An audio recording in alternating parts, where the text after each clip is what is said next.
Hello, welcome everybody to our Fabrica's second lecture of our spring and summer program, which we have called Extinction ? I'm really happy to introduce today Studio Dots. Studio Dots is a nomadic research studio working in editorial and curatorial production, founded by Lara Drouet and Olivier Lacroix. Studio Dots focus on alternative social dynamics of the record stories and new experimental design perspective. They have been curating a series of exhibitions like Fertile Grounds, Plant Fever, Design Without Designers, The Offbeats, and Learning from the Desert. They have published and edited a book, Plant Fever, which collects a series of essays by leading thinkers and practitioners that are rethinking the way we relate to the vegetal and plant world. They have developed what they call the Manifesto Phyto-centred Design, which they will introduce in their lecture today, which is a call for a new sense of respect and empathy with plants, as well as a new way to rethink our relationship to nature. I'm really happy to introduce Studio Dots to the Fabrica community and thank them for accepting our invitation to give this important lecture for a new program. And let's welcome everybody, Studio Dots. Hello, thanks Carlos for the nice introduction. Hello everyone, thanks for being here for this short, well, medium-sized lecture, let's say. We've prepared a slideshow, so we're gonna share our screen now. I hope you can see the screen now. Oh, voila. So you should be seeing our the first slide, which reads the Manifesto Phyto-centred Design, which, as Carlos already introduced, is going to be the subject of our talk today. Yeah, we are Lara Drouet and Olivier Lacroix. We formed Studio Dots in 2014. We are nomadic in the sense that we develop projects and we accompany them. We try to move where we develop our projects. The Manifesto of Phyto-centred Design, we're going to start from how it originated, where it originated, and how we are nowadays, now using it for other projects. So we're going to drive you quickly through how it was born. The Manifesto was born in 2020 in the frame of an exhibition entitled Plant Fever, an exhibition produced by the Belgian Museum Site au Grand Ornu, close to Mons in the south of Belgium. And it's a touring exhibition, meaning that it started in Belgium in 2020. It was showcased in this beautiful post-industrial building of the 19th century, a former coal mine. And the exhibition talks about our relationship with plants through 3 chapters. The first one is plants as resources. The second one is plants as pets. And the third one, plants as allies. The exhibition is touring. It just closed in Museum für Gestaltung in Zurich last Sunday, and it's going to open again next year at the Kunstgewerbe Museum in Dresden in Germany. Being a touring exhibition, we worked with Benoit de Neubourg, a Belgian designer, who conceived the scenography that you see here in the pictures that was easy to mount, dismount, and transport. It's mainly made of wood panels that are easily assembled and disassembled. And all the exhibits, which are about 55 from 20 plus countries, travel with the exhibition. The exhibition was accompanied by a book, is accompanied by a book by the same title, Plant Fever, whose visual identity was conceived by Mathieu Vicentin, a Swiss graphic designer that keeps accompanying us on this project. So he developed the visual identity of the whole exhibition and also of the book. And the book, as Carlos already said, includes essays by international thinkers and practitioners that question our relationship with plants. Why did we decide to create this manifesto of phyto-centered design in the frame of this exhibition? It was not a given in the beginning, but as we were developing the exhibition path, we imagining it being a space, a time for reflection and questioning. So the exhibition was not supposed to give final or definitive answers, but more arise more questions regarding our relationship with the vegetal world. So in the beginning of the exhibition, we commissioned Mathieu Vicentin, the graphic designer, to conceive an installation of textile flags that we suspended at the entrance of the exhibition.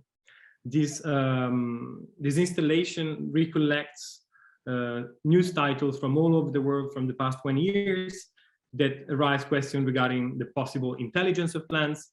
Are our house plants judging us?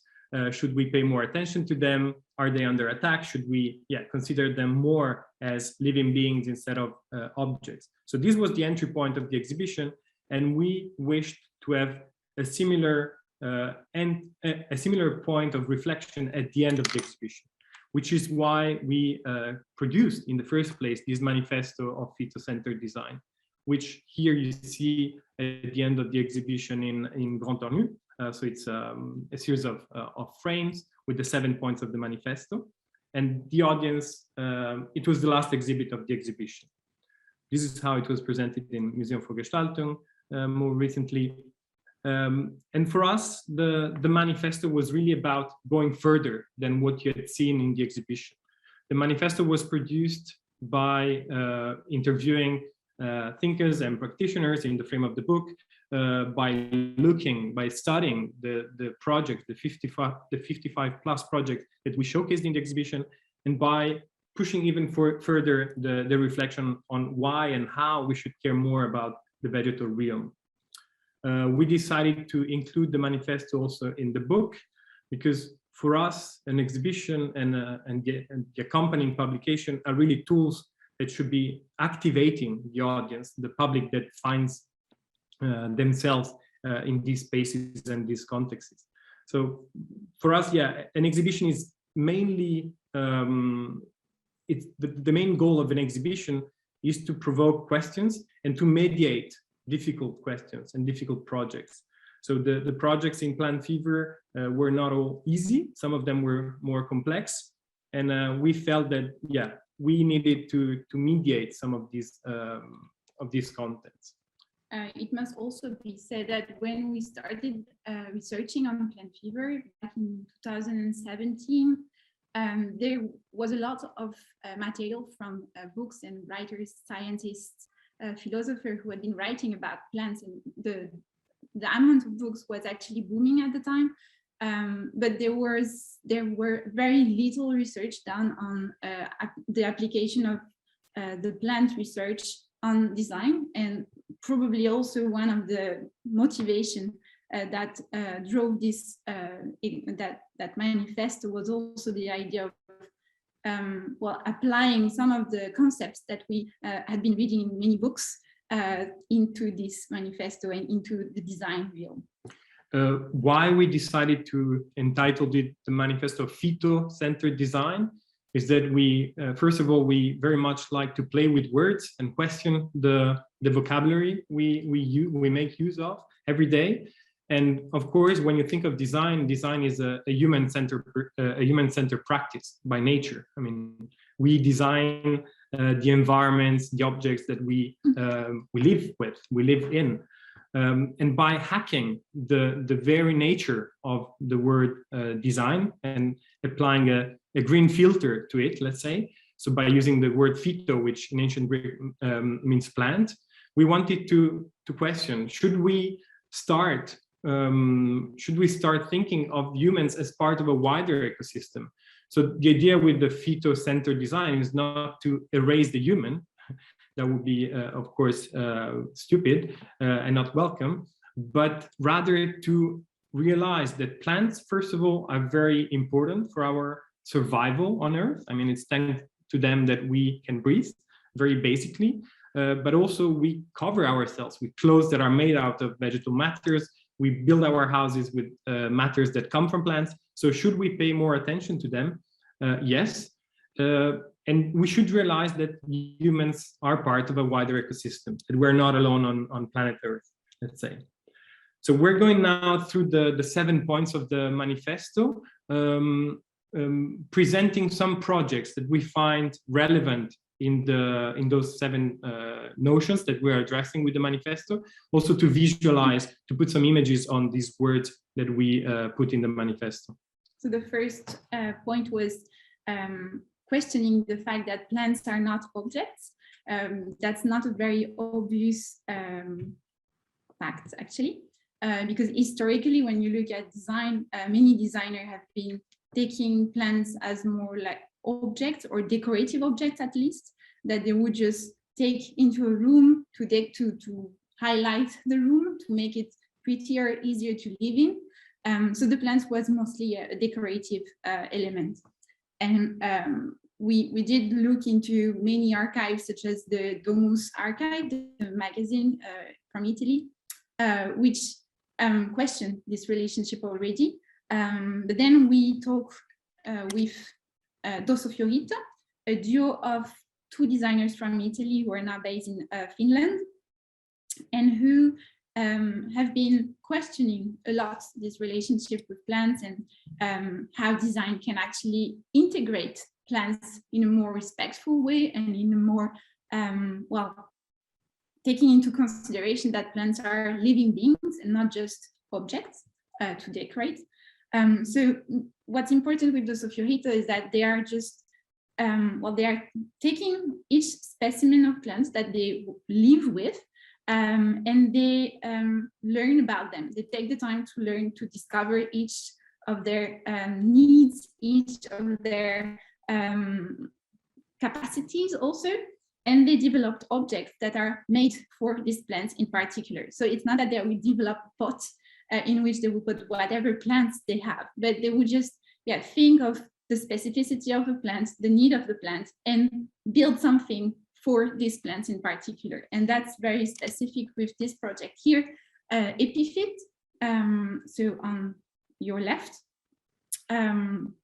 which is a pot made of ceramic, a very basic pot, to accommodate plants that are like orchids or plants that do not need to grow on in soil, because we have this tendency in an industrial way of producing plants to have them in a pot with soil, all of them, even though they don't, all of them need to be growing in soil directly. And here you have this pot full with water, and on it are attached all these plants that only need the moisture, the moisture of the water that goes through the pot, that is a very porous ceramic. So you have the plants that are allowed to grow their roots on the pot without being forced to live in the soil. So here you have this kind of a very specific approach of respecting the plant and then understanding it and developing something that would make it happy, really. And really create a connection. What we also have to say is that it was a conversation with Dosso Fiorito in 2017 that really sparkled the project Plant Fever. It was an interview that Laura conducted with Livia and Gianluca that really made us question, are there other designers that are looking at plants in a different way, considering them as living beings, which is really not a given. I mean, this first point, we put it there as the first point, plants are not objects, because at least in Western society, when you look at the pyramid of living beings in the planet, plants are just above rocks. They're underneath everything else. So it's something that we inherited also ethically from our ancestors, let's say, at least here in the Western society. We speak, of course, from a French and Italian background, but it's something that we inherited, and it's also something grounded in Christianity when we look at how the planet Earth is made available to us as humans to make use of. So it's something really hard to question and go beyond. But design, it's a practice. It's a series of objects, installations that pervades our everyday life, and that's why we believe that designers can definitely play a role in establishing new relationship with the other beings. The second point of the manifesto looks at how a lot of recent designers have been exploring the resourcefulness of leftovers and waste of monoculture production, sometimes not questioning the use of those materials. So a lot of research has been conducted in the past 2 decades at least in looking at how the leftover of, for instance, palm production could give us ingredients for new materials, like we've seen leather coming from agave, from palms, from different sources.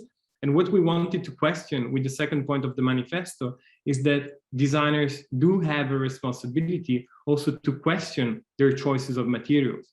And sometimes by re-employing waste, they're actually also helping the industries that are producing those waste to carry on with that production, the same production. And what we observed in the contemporary design panorama is that more and more designers are questioning this monocultural production of materials and the leftovers that it's produced, and that they are adopting a pluricultural approach to the resources they make use of. One example in that sense, it's a very recent project, long one, carried out by Italian designer Eugenia Morpurgo and German shoe designer Sophia Guggenberger. The project is called Another Syntropia, and in it, it's a work in progress. So it's not final. So what you see here, it's really the latest images we got from them. The idea that they are developing is to cultivate, to establish a garden where you would have different sources of different plants or animals that would produce specific ingredients to create objects. So the first trials that Eugenia and Sophia have conducted are about making shoes, because of Sophia being a shoe designer. And the pair of shoes that you see here, all the materials that are used to make this pair of shoes are extracted from a certain garden that they have located in Spain. And the idea here is that in the future, maybe very near future, we might use objects or clothes that are very specific to a certain location. And by adopting a pluricultural approach to the resources we make use of, these objects could be, first of all, linked, rooted in a certain landscape, and at the same time, they would be in tune with the landscape they come from. Making use of a variety of ingredients that the specific landscape provides us with. And being, just one additional point, being in tune also with the landscape where the plants are grown also means that you would be using only plants that are adapted to this landscape. So agave, for instance, will be growing in a very hot and dry context, and you wouldn't have to grow corn, for instance, in a very dry context as well, which requires a lot of water. So it's also a way of very much balancing the need of the plants and understanding that we need to slow down also in terms of productions that do not, productions of plants, of crops that do not respond well to such geographical situation. And just one last point is also this idea of, it's not a very new concept in per se, because it's all based on permaculture and the fact that all living beings can live together in a natural way. When you have hens with sheep and with plants as well. So everyone is creating this, or cohabiting this landscape, this place. It's also a very enriching way of understanding agriculture and design as well, and the way objects and materials are produced. And this leads us to the third point, which is about restoring the ancient alliance, because at some point we used to grow crops and breed cattle and animals all together in one place, and that disconnection, this production way of producing got lost at some point in Europe in particularly. And this is something we wanted to highlight and to question and to say that perhaps we need to rethink also the way we relate to ancient knowledge as well. And here we would like to talk about a project by Fernando Lapos, a Mexican designer, who's been working on this beautiful project called Totomoxtle in Mexico, with a very tiny community whom he has been frequenting since he was very young. It's a community that at some point lost the power of reusing the seeds that they were producing, the corn, because of companies such as Monsanto, who had imposed one seed that was unfertile, so that was not possible to reuse over and over. So he has been working with bank seeds to try to refound, to try to reactivate ancient seeds that had been selected by generations of farmers. And these corns are actually colorful, so they are full of colors. And this is the husk that is used here by Fernando to create a marquetry. So he's using all this kind of husk of the maize, the corn, sorry, that is enveloping the fruit of the corn.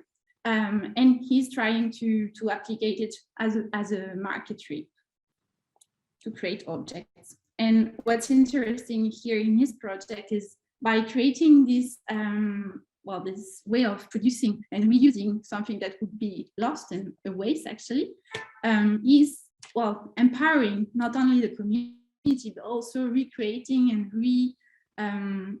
reshaping the land that this community inhabits, because it was very poor and drained off because of these pesticides that accompany always the seeds that have been imposed by companies such as Monsanto. And these pesticides and all these sanitary products that are being put into the land are draining out the land and drying it out. And so by recreating or reimpulsing a traditional way of cultivating the land, he's also recreating the land or re-empowering the land.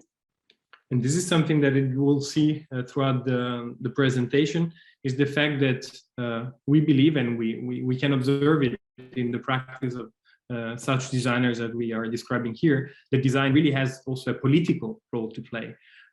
Designers are not just interior decorators, they're really political agents that can change the way we relate to land, we relate to bureaucracy, we relate to seeds, like in the case of Fernando. And something that you'll see throughout the presentation is that the projects that we are highlighting are not technological projects. I mean, technology is not the final end of the research of these designers. And it's more about rediscovering techniques, rediscovering traditions, and re-employing them in a contemporary way.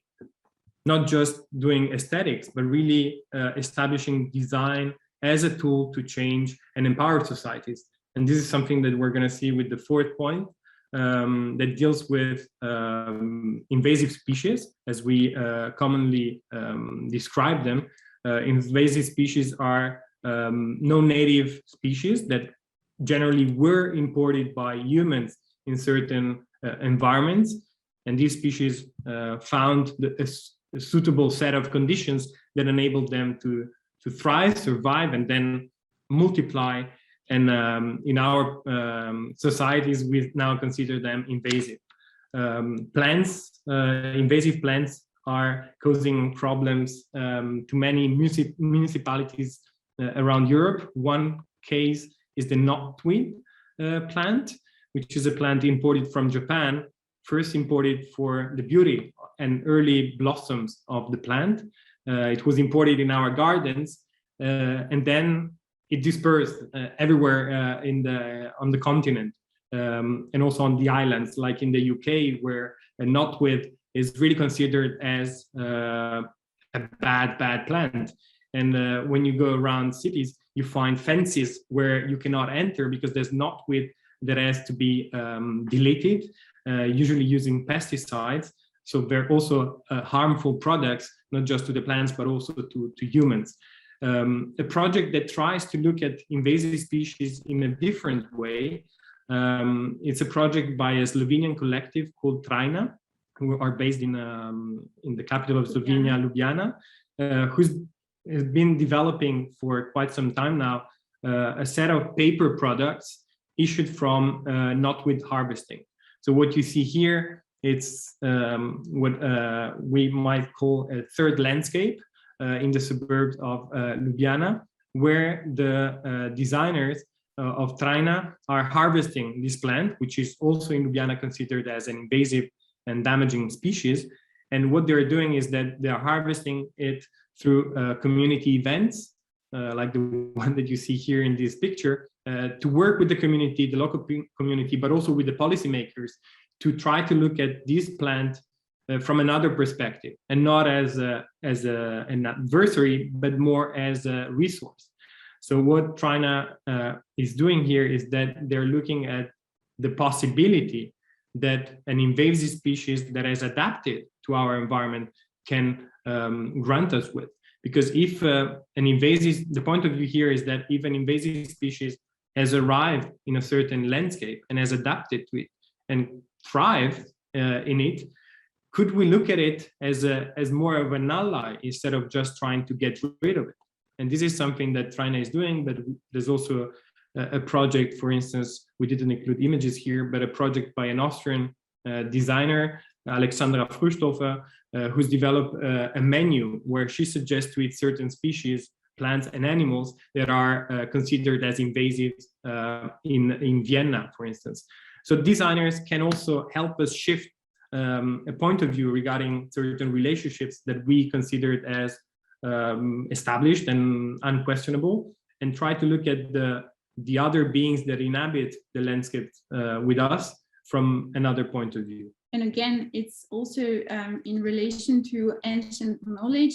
Sometimes, I mean, often the plants that has become invasive traveled from another country, as Olivier mentioned. And here, in the case of Japanese knotweed, it was mostly from Japan. And by traveling to these European countries, often it has lost the knowledge that local people that used to evolve with the plants used to have. And in the case of Japanese knotweed, it's particularly interesting because in Japan, it's actually a vegetable. It's being eaten, and something that Alexandra Früchthofer learned was that, yeah, you could eat it. So she tried to actually develop a menu on that possibility. And it's interesting because, well, it's actually a new knowledge that you can discover with this new plant that has come into these countries.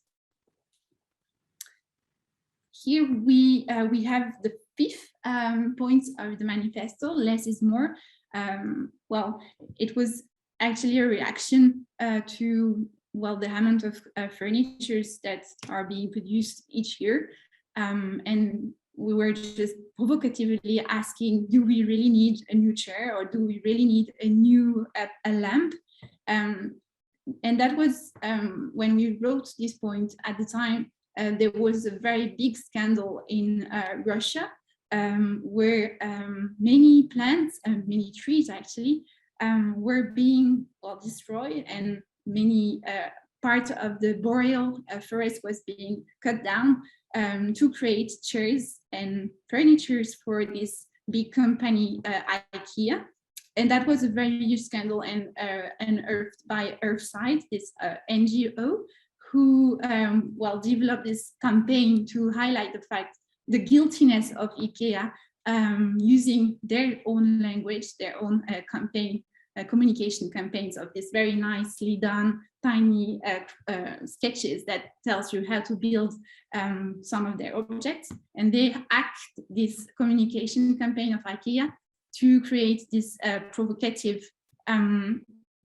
campaign to criticize IKEA and the way IKEA was not checking where the wood they were using came from. So it was just an example of how important it is for designer also to be able to check and to work with at least local materials, local plants, that they are able to check and see from their own eyes where they come from. And I think I mean, we think it's very important for all designers to try to do this job and well, implement this into their own work. And if you're curious about the forestry industry and the timber industry, there's a very good project and exhibition by Italian studio Forma Fantasma. It's called Cambio, you probably have heard of it. It's currently on show, the exhibition at Museum für Gestaltung in Zurich until I think the 8th of May. And it's really an interesting and long research about the timber industry and where the wood we use in Europe comes from, and the guiltiness of some of the production entities that are part of the equation. And I think that for us, what was important in that sense regarding the fifth point is also, yeah, to ask designers, do we really need more stuff?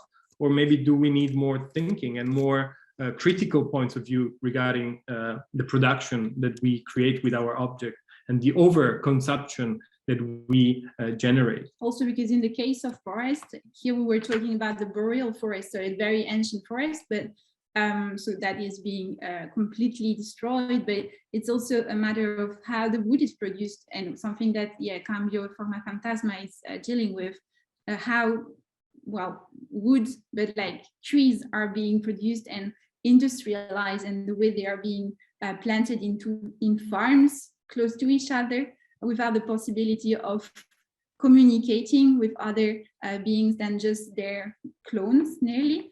And that's something also part of the conversation when you think of plants as living beings and not just as resources, that designers really need to take into consideration.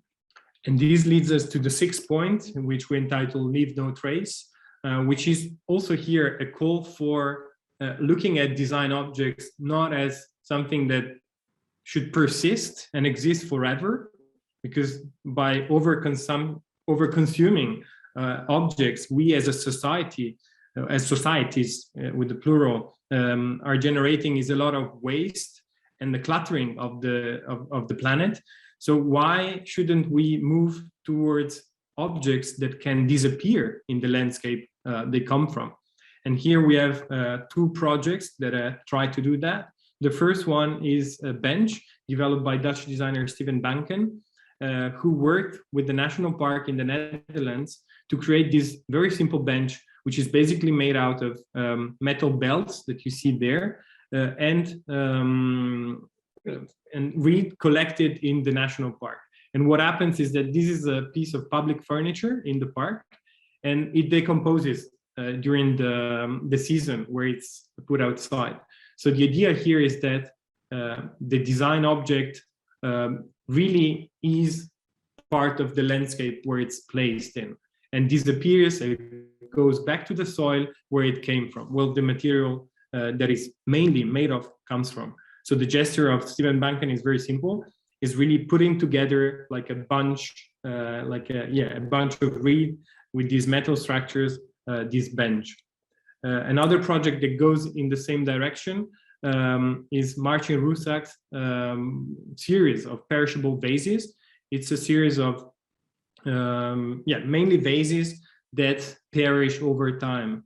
The vases are made out of flowers collected in flower markets in London, like waste flowers that he binds together with vegetable resins to create these shapes that are mainly not for everyday objects. These are more sculptures, but the question here is about creating objects that can go back to the soil, can disappear.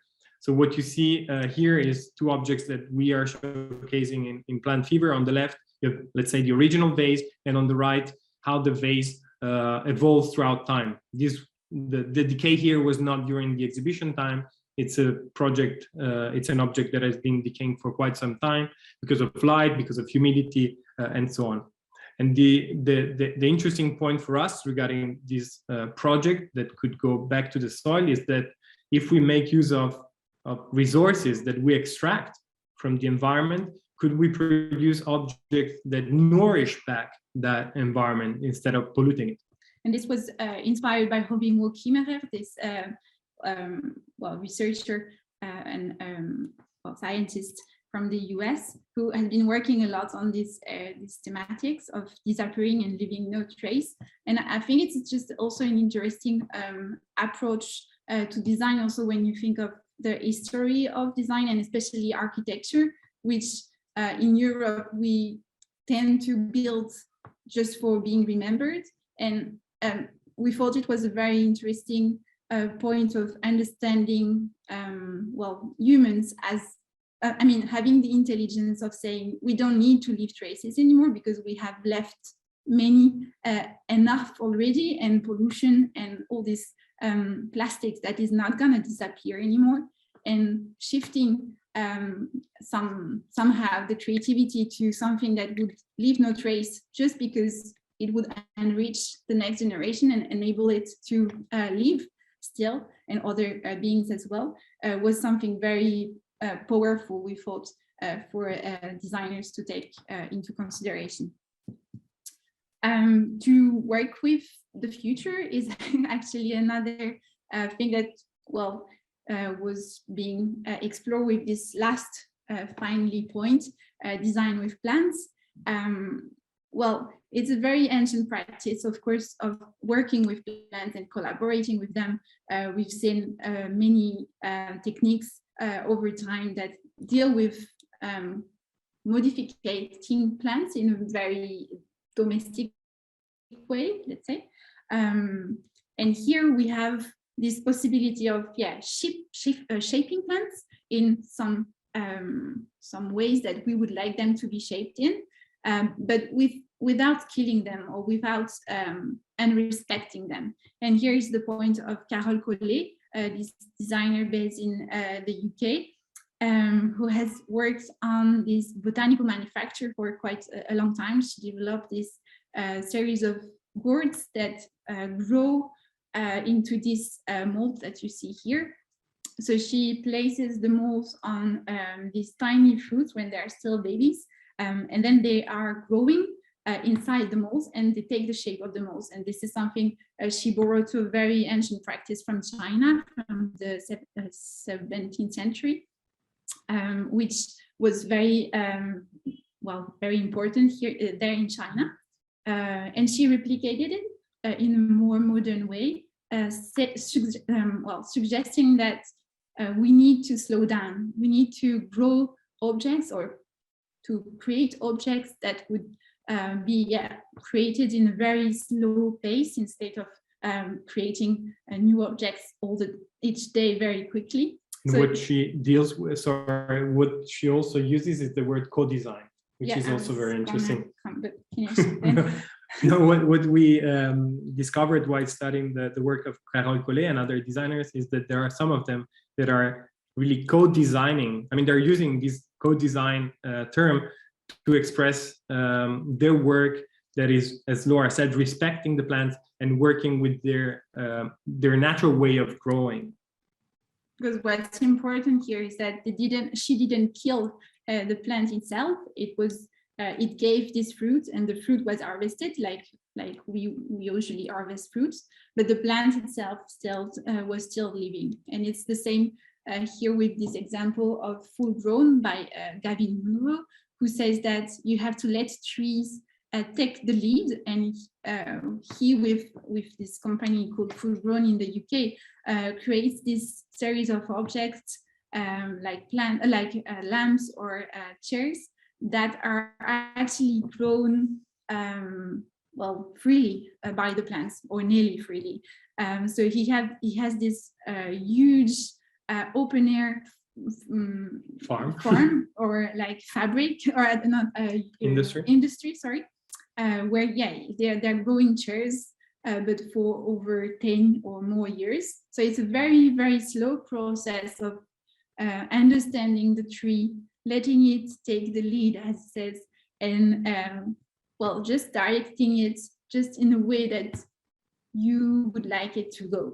And again, here you have the tree, which is mostly willow, that is not killed at the end when the chair is harvested. They just cut at some point the chair, and you don't have, willows is always coming back from the bottom, so he can start again a new chair out of the old tree. And something Gavin Munro says with this practice is also the fact that we have this tendency when we produce objects in general, especially made of wood, is that you have a trunk. I mean, first you have a tree, then you have a trunk, and then you start cutting it in tiny, tiny pieces that you will then assemble. And he says it's very against and counterproductive and very wasting energy. Instead, you could just grow trees into chairs already, and you wouldn't have to cut, and you wouldn't have to glue, and you wouldn't have to assemble, but just to shape and wait for the tree to decide. And of course, what projects like full-grown chairs or a series of furniture or Carole Collet gourds are suggesting is also that our relationship to aesthetics might change if we are going to embrace a more connected relationship with nature and plants. Because of course, a chair like this or a series of vessels like this, they embrace also what we see as imperfections in these objects, and they kind of highlight those imperfections and make those imperfections as the language of the piece of furniture or the object. So what projects like these are suggesting is also that we might have, if we want to co-inhabit the planet with other beings, is that we might also have to shift our sense of aesthetics. And perhaps one last point with full grown especially is that as you have an open air forest that grows into chairs, it's also a very respectful way of growing plants, but also of inviting other beings to share the land with you, because they have, well, they host many birds, many insects, of course. So it's a very, very alive ecosystem that they have created here in this open air farm. That is not something that's very common when you grow trees for furniture in our context of industrialization. So that was the manifesto. I think we have some 5 minutes left. We wanted just to show projects that we developed after we wrote the manifesto, and how since writing the manifesto, since exhibiting it for the first time, it has become for us really the starting point for new reflections, and the starting point also for projects that kind of try to respect the 7 points that we've written, because we thought, okay, we've written something, but then we should put it into practice.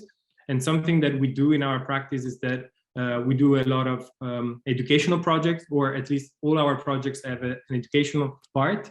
And this is a series of workshops entitled Beyond the Pot, that were inspired by the work of Dosso Fiorito, among others, where we invite design students to look at specific specimens of plants and create devices that create a stronger connection between humans and these plants, but that respect the way of growing of these plants, or that create a certain curiosity towards the specimen in question. It has to be said that Dosso Fiorito are some of the only designers working like we presented earlier. So there are very, very little designers working in a way that you would embrace plants' needs and not just impose them something. And the idea of doing a workshop based on this idea was also to stimulate new designers to embrace this way of thinking plants and design together.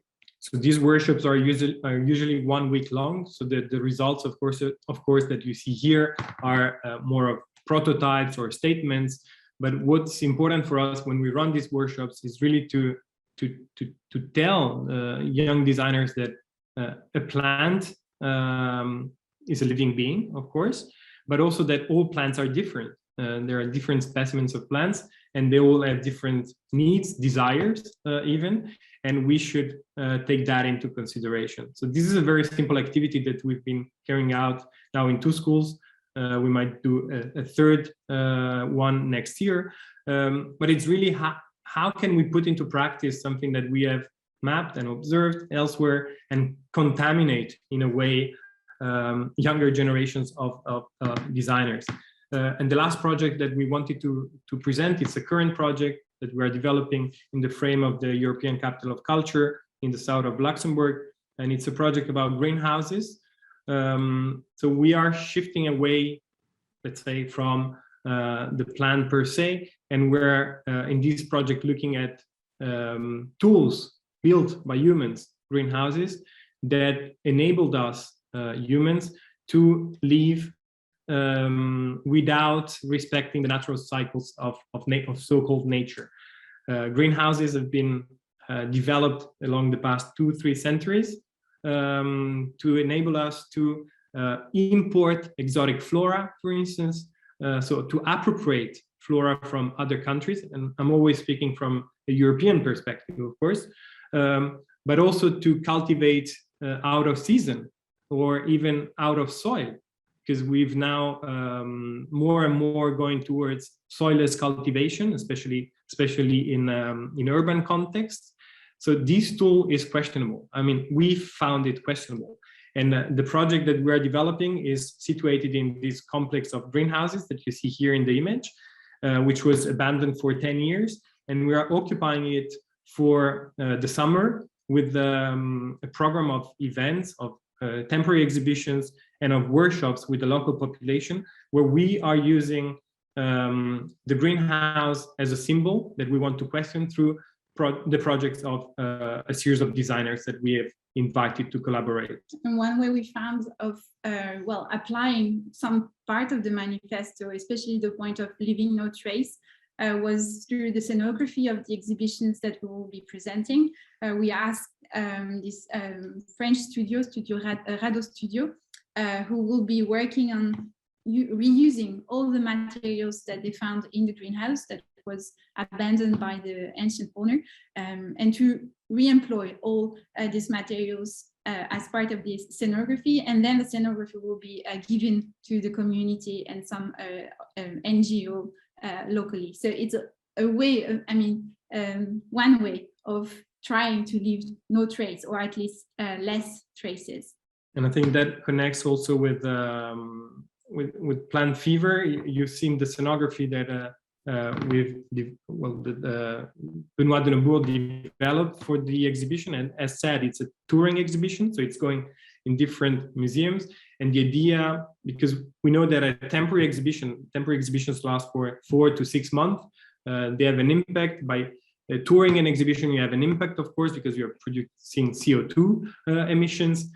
But what we wanted to do with the scenography was to produce it once and reuse it. And the idea at the end of the exhibition next year in Dresden is to actually reuse that scenography for the production of shelters in community gardens in the city of Dresden or other purposes.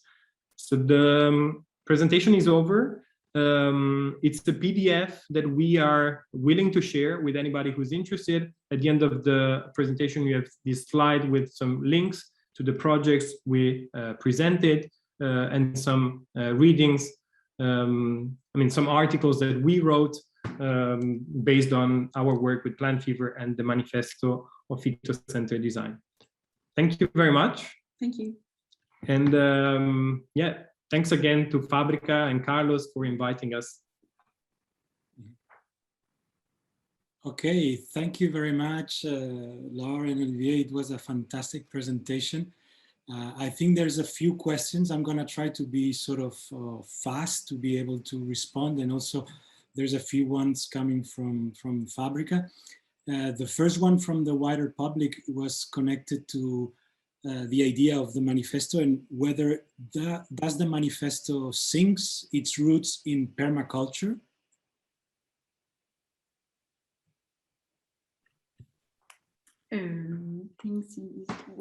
I think what we are trying to do with our projects is that we're trying to living ourselves what we deal with, and something that we're doing for instance, now for another big project that we're developing is that we're working ourselves in organic farms. So last year we worked in a farm in the Alps separating Italy and France. An organic farm where they were practicing some sort of permaculture, and the path that we both have We have encountered permaculture because we've worked in a farm in Morocco, for instance, where we lived for some time. So it was probably not rational, but some of the principles are probably there. Well, basically just having everybody understand that we all belong to the land that we inhabit and we have to share it with others is basically the principles of permaculture. And of course, it's something that we try to push forward through design and through our practice as curators as well. So it's definitely something that has had an impact on us for sure. And it's true that what the manifesto or the projects we try to develop, try to say is to talk about this interconnectedness between us, humans, and other beings. And that's something, of course, that also permaculture promotes and puts forward. So, yeah.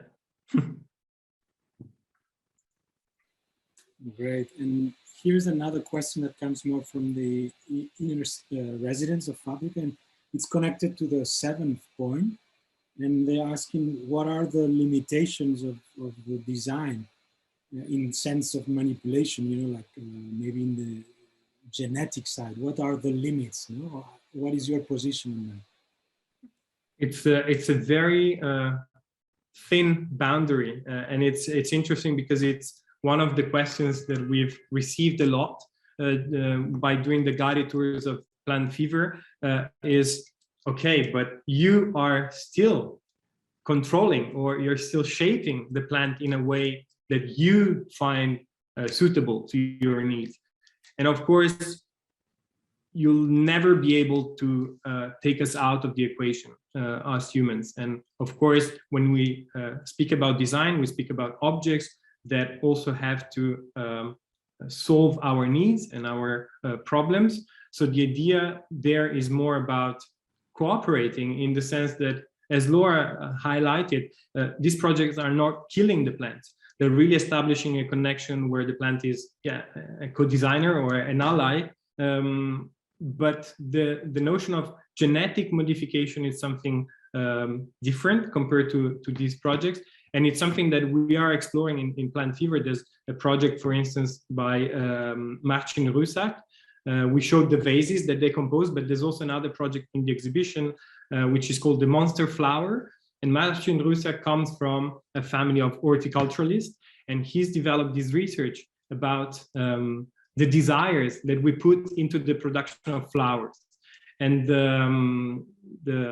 the ideal flower, and he's conducted interviews with people that develop new shapes, new flowers, and by saying, what's the best flower, what's the most wonderful flower, he's collected all the answers, and he's developed these monstrous flowers that are the result of the combination of all these desires. And it's true that the way we relate to the planet and also to plants is one of imposing our desire, and sometimes that has monstrous consequences. It can be a plant that cannot reproduce anymore because we've extracted it from its own environment of origin, or we've modified it and we control its destiny. But it can have bigger consequences when you look at pollution, for instance. I think that's why one of the projects, like the Fernando Lacos project, the Tomoxley, was also very important for us, because it really stands out as a way to question this genetified corn that is being used all over the world without thinking of well, the geographical situation or the need of water or whatever, and also the implementation, of course, of phytosanitary products. And so this project was very important for us because it questioned this use of monoculture and this use of corns that people can't reuse anymore because it's completely sterile. So, well, I mean, we are completely, well, I wouldn't say completely against. I mean, it's a very difficult topic, of course, but it's very sensitive. And I think when you try to implement the permaculture principles, it's probably not going together nicely. And I think it's something that has to be said is that we're not designers ourselves. We're not practicing design in the sense of creating objects. So it's much more easy for us to judge and to say, oh, this is not nice, or this could be done differently. So we actually had a very big crisis at some point, or at least I had, with these questions of, okay, but then maybe we should just say to people, just stop creating a new object because it doesn't make sense anymore. But maybe, yeah, this answer through this manifesto of saying, well, maybe it's impossible to anyway stop creating new objects, but maybe if you just change and shift the way you create them in a new and more positive way, that's probably the message that we would wanted through to go through with this manifesto. Yeah, and I think that one of the important things that I think that your work proposes is actually this, the shifting of that passage from the actual act of designing and thinking the way that the act of design should be from the beginning, from the approach, from typology, going back to the knowledge or things that started from Buckminster Fuller to today, to practices, as you were mentioning. Some of the people mentioned also in the chat, Julia Watson from Low Tech, you spoke about Forma Fantasma. So there is a shift, a paradigm shift on the way that designers should start the idea of the project. And I think that this is something that it's so nicely put and done in the manifesto, hopefully helping the newer generations to understand that before that, which I think it's important. I think also one point that is important is that although we are talking, as Olivier said at some point, about a phyto-centred design, it's also very much about humans and about, well, empowering people, as you probably understood through some of the examples, and how designers need to collaborate with people from other communities and try to, empower with them and learn all about plants and their powers as well. And this leads to a very also interesting question that happened from Noah Albrechtsen, and he talks about the human-centered practice by nature. But he asks, do you have an idea as how we can include young human, non-humans at the center of the way we define design as a practice?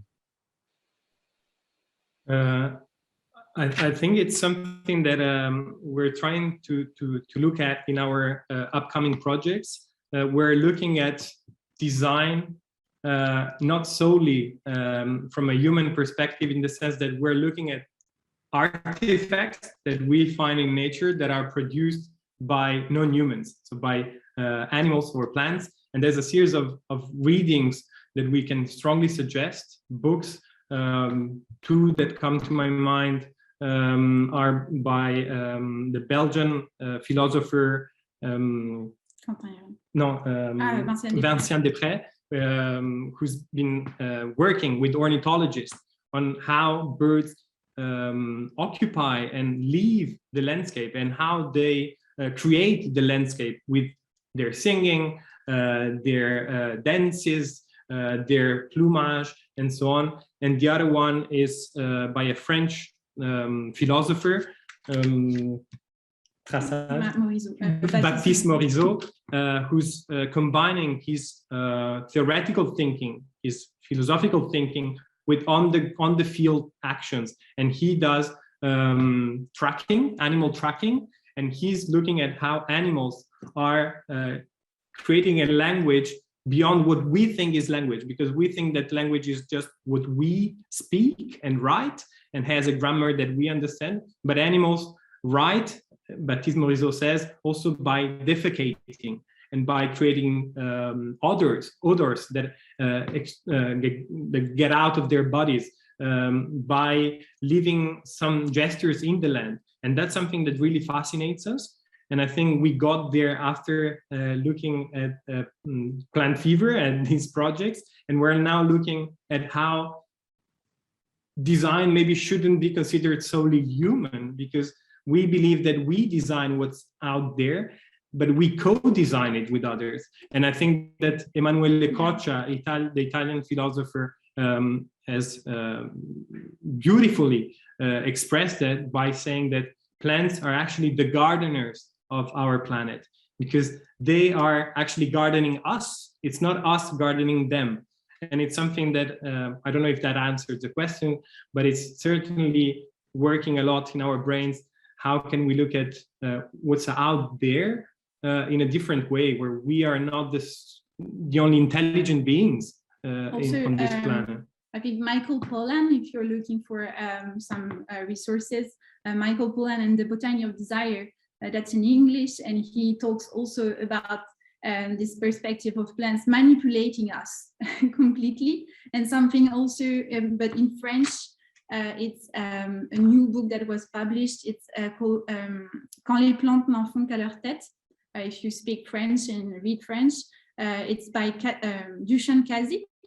And it's all about, it's an anthropologist that has done this research on field, going to farms and asking farmers their relationship with plants, and how plants that they cultivate are actually cultivating them as well. And this relationship that they have of being part of the family, and all this caring for each other, not just the human caring for the plant, but also the plant caring for the human. So it's a very ongoing research that we see through many books that are being published right now. Fantastic. So there's quite a lot of questions, and a lot of the people in the chat are asking for the reference. So maybe we can try to follow the thread of the Facebook video with some of the bibliography that you send, the Maracocha and Saint-Esprit, some of the books that you mentioned that I see that a lot of people would be interested in following up. And I think that, unfortunately, since we have a very few time, I'm gonna take the advantage of asking you a last question, maybe the way to wrap up and to thank you also, and ask you, what is the next adventure of Studio Dots? I know that you're planning a long journey and a new sort of life awaits, and maybe you can tell us a little bit too, so we could get a taste of the next adventure. So what we, as described in the beginning, we try to be as nomadic as possible, because we really want to be close to the subjects we deal with. And a project that we've been carrying out since 2020, it's a study of the European countryside. So the rural context of Europe, and by Europe we mean from Portugal to Russia, and from Sicilia to the north of the North Pole. So we're looking at the continent from a rural perspective, and we recently bought a van that is not very ecological in that sense, but that will enable us to go very deep in the countryside where public transport cannot go.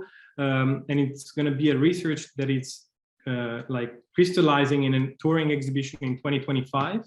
And we will map 15 case studies throughout all Europe of designers that are like re-establishing a connection with the land. Some of the projects that we showed in the manifesto exemplify that, but we're looking at how designers are repairing bonds with the landscape, how designers, or through installations or community-based projects, can revamp also the countryside. Because rewild it. Because we live in a context where a lot of people are getting away from the rural context. We're more and more an urban species, but at the same time, in the rural context, there's a lot of challenges that are creating a lot of pollution, for instance, or other dynamics that we want to study. So voila, the investigation will be a very on the ground one.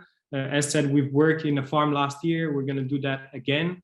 We're commissioning projects to designers. We're organizing conferences, and we try to meet as different people as possible. So not just designers, but philosophers, naturalists, farmers, the local communities that work in and live in the rural context, to have a most diverse perspective on what's the countryside, and not have an urban perspective on it.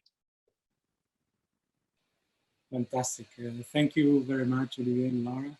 I think that it's been a fantastic opportunity to listen to you and hopefully inspire sort of season and semester public that we have, especially the Fabrica artists in residence and also everybody who is abroad. I hope that you will become now part of the Fabrica family, and hopefully we will be able to host your van in one of these trips and hopefully do a workshop or work more concretely in the appearances in Fabrica. I just for one question, just how can we join you? Someone asked in the chat. I think if you have a project or something, whatever, you can just send us a message on Instagram, and we will just kind of chat if we find it interesting. Yeah, use our Facebook link at the thread of the lecture if you want to communicate, or write directly to Studio Dots on the website. You will find it on the link.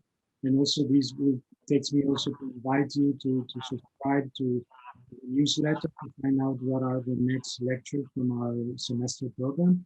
And also I invite everybody to follow up Fabrica.it and our Instagram page to know more, and hopefully to continue this research that we started this semester. So I really thank Studio Dots and thank also the public abroad that came to listen to you today. Thank you, Carlos, and the whole Fabrica team for setting this up. It was really an honor for us to be part of the program. Thanks. Thank you. Thank you. Thank you. Bye.